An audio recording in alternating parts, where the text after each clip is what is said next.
हरे कृष्णा, हर हर शंभू, हर हर महादेव। कैसे हो सब शिव भक्त? हमारे इस वीडियो में सभी का स्वागत है। जैसे कि आप देख रहे हैं, प्रदीप मिश्रा जी की कथा सुन रहे हैं। उनकी वाणी से बहुत पावन, बहुत अद्भुत कथा चल रही है और इस कथा का सभी आनंद ले रहे हैं, रसपान कर रहे हैं कथा का। कहते हैं भाई, कथा जहाँ भी हो अमृत बरसता है, साक्षात परमात्मा का। और हमें बहुत सौभाग्य से ये मानव तन मिला है, तो इसे क्यों व्यर्थ करें। इसीलिए कथा आपके क्षेत्र में कहीं भी चल रही हो, चाहे शिव पुराण कथा, चाहे श्रीमद् भागवत कथा या हनुमत कथा या फिर कीर्तन, कहीं भी प्रभु का नाम लिया जा रहा हो, आप अपने 24 घंटे में से कुछ पल निकाल के परमात्मा के चरणों में अर्पित करें। क्योंकि जिसने हमें धरती पृथ्वी पर रहने का हमें अवसर प्राप्त दिया, हमारे रोम रोम को सींचा, हमारे जीवन दान दिया, और यहाँ तक कि अन्न, जल, हवा, पानी, सब कुछ हमें परमात्मा दे रहे हैं। लेकिन बल्कि में हम परमात्मा को समय भी नहीं दे पाए, तो ऐसा जन्म, ऐसा जीवन जीना हमारा धिक्कार है। जिसका हम थोड़ा बहुत इस संसार में ले लेते हैं तो वापस देना होता है, उसके बदले में कुछ करना होता है। लेकिन परमात्मा ने हमें इतना कुछ दिया है और हम बदले में उनको याद करके उनको भोजन भी बिना खिलाए खा लेते हैं, उनको बिना याद करे पूरा दिन समय बिता देते हैं। ऐसे ये सबसे बड़ा अपराध है। जैसे ही प्रदीप मिश्रा जी शिव पुराण कथा में वर्णन करते हैं, हर चीज़ में एक लोटा जल सभी समस्याओं का हल। अगर श्रद्धा से महादेव पर एक लोटा जल भी तुम सादा चढ़ा रहे हो, वो भी महादेव उसमें भी प्रसन्न हो जाते हैं। क्योंकि महादेव अपने भक्तों के हृदय की बात जानते हैं, अपने भक्तों से बहुत प्रेम करते हैं। उनको ना वस्तु चाहिए, ना कोई 56 भोग चाहिए, ना हीरा मोती चांदी सोना चाहिए, क्योंकि उन्हें तो अपने भक्तों का प्रेम और श्रद्धा देखते हैं। इसलिए कहते हैं कि जो राम का नहीं वो किसी काम का नहीं, और जो राम का नाम न ले वो काम करे चंडाल का। काल उसका क्या बिगाड़े, जो भक्त हो स्वयं महाकाल का। ये अपने विचार, अपने कर्म, अपने बुद्धि अच्छे से रखें और अपना प्रभु का भजन करें, नाम जप करें। जैसे रखो शुद्धि वैसी होए बुद्धि, जैसे पियो पानी वैसी हो वाणी, जैसे खाओ अन्न वैसी हो मन। तो अपने खान पीन का और अपने सही सा ध्यान रखें, अपने स्वच्छता का, और ज़्यादा से ज़्यादा नाम जप करें, कथा सुने, भजन करें। क्योंकि परमात्मा हमें 84 लाख योनि के बाद हमें ये मानव तन प्राप्त होता है।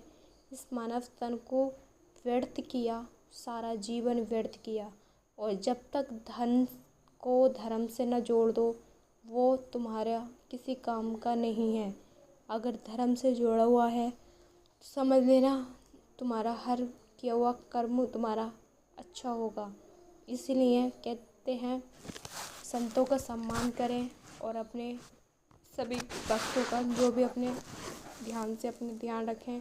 किसी भक्त का हृदय न दुखाएं और किसी को उल्टा सीधा ना बोलें, और ज़्यादा से ज़्यादा अपनी भक्ति में ध्यान लगाएं और अपना मन श्रद्धा से प्रभु कुछ भजें।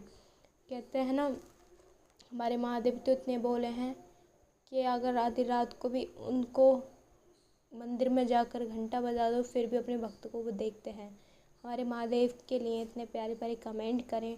प्रदीप मिश्रा जी आपको कैसे लगते हैं, इनकी कथा कैसी लगती है, कमेंट बॉक्स में बताएं।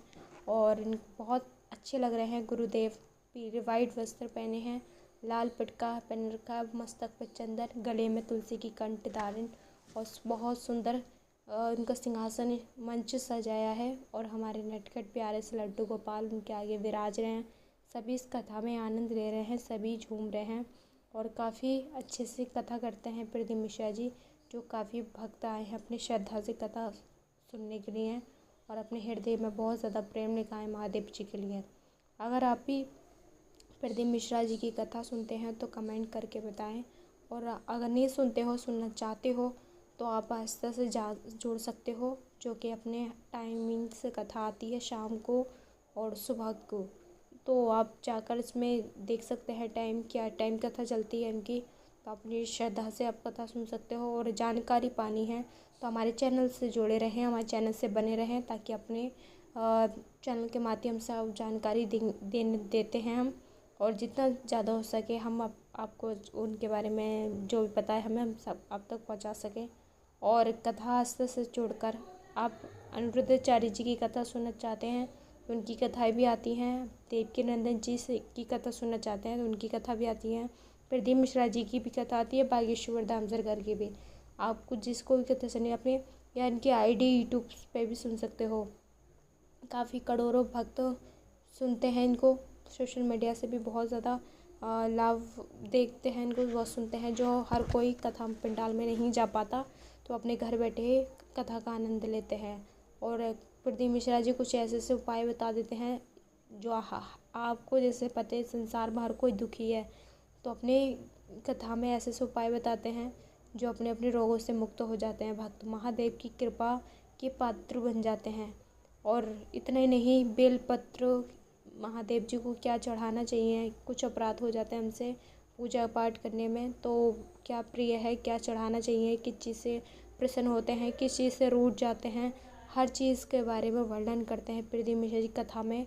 और हमें कथा में बहुत कुछ सिखाती है, जीवन जीना सिखाती है। और श्रीमद् भागवत कथा जो है ये साक्षात हमारे कृष्ण भगवान की बातें लिखी हुई हैं इसमें। स्वयं अपने हाथों से उन्होंने लिखकर हम मानव तन के लिए, हम सभी मानवों के लिए उन्होंने पृथ्वी पे प्रकट की श्रीमद् भागवत कथा, जिसने 7 दिनों तक सुन ली श्रद्धा से और बहुत प्रेम भाव से, उसका 7 जन्म उद्धार हो जाता है। और आप देख रहे हैं तो प्लीज़ प्यारे प्यारे हाथों से कमेंट करें और महादेव जी के लिए बहुत सारा ढेर सारा प्रेम लिख दें। प्रदीप मिश्रा जी कैसे लग रहे हैं, जो बहुत सुंदर मुस्कुराहट है और बहुत ही प्यारे लग रहे हैं। तो चलिए अगली वीडियो में फिर मिलते हैं। जब तक हर हर महादेव, हर हर शंभू, हरे कृष्णा।